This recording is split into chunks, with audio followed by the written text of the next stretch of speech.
Netanyahu arrest చేస్తారని భయపడ్డా? అందుకే చుట్టూ తిరిగి అమెరికా వెళ్ళాడా?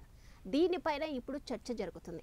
ఇజ్రాయెల్ ప్రధాని బెంజమిన్ నెతన్యాహు యుఎన్ఓ సమావేశాల కోసం ఇజ్రాయెల్ నుండి న్యూయార్క్ వెళ్ళాడు. అయితే ఎప్పుడు వెళ్లే దారిలో కాకుండా ఆయన ఫ్లైట్ వింగ్స్ ఆఫ్ జియాన్ కొత్త దారిలో వెళ్ళింది. దీనికి కారణం ఏంటి? ఫ్లైట్ ట్రాకింగ్ డేటా ప్రకారం ఇజ్రాయెల్ విమానాలు అమెరికా వెళ్లాలంటే ఎప్పుడు యూరప్ ఎయిర్ స్పేస్ మీదుగానే వెళ్తాయి. కానీ ఈసారి మాత్రం వేరే దారిలో వెళ్ళింది. గ్రీస్, ఇటలీ దేశాల పక్క నుండి మధ్యధరా సముద్రం మీదుగా జిబ్రాల్టర్ జలసంధిని దాటి అట్లాంటిక్ గగనతలంలోకి వెళ్ళింది. దీని ఫలితంగా 373 మైళ్ళ దూరం ప్రయాణ సమయం పెరిగాయి.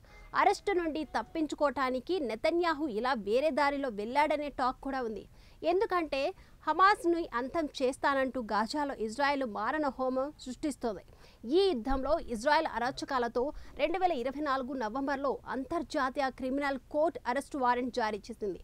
దీంతో ఐసీసీ సభ్య దేశాల్లో అడుగు పెడితే నెతన్యాహుని అరెస్టు చేసే అవకాశం ఉంటుంది. ఐసీసీలో యూరప్ దేశాలు సభ్యులుగా ఉన్నాయి. ఇజ్రాయెల్ నుండి అమెరికా వెళ్లాలంటే యూరప్ ఎయిర్ స్పేస్ మీదుగానే వెళ్ళాలి. కానీ ఇప్పుడు అరెస్టు భయం ఉండడంతోనే నెతన్యాహు వేరే దారిలో అమెరికా వెళ్లాడని భావిస్తున్నారు. గతంలో ఐర్లాండ్ నెతన్యాహు తమ భూభాగంలోకి ప్రవేశిస్తే అరెస్టు చేస్తామని ప్రకటించింది. ఫ్రాన్స్, ఇటలీ మాత్రం అరెస్టులు చేయము అనే చెప్పాయి. అయినా కూడా ముందు జాగ్రత్తగా నెతన్యాహు ఆల్టర్నేటివ్ దారిలో అమెరికా వెళ్లి ఉంటాడని భావిస్తున్నారు.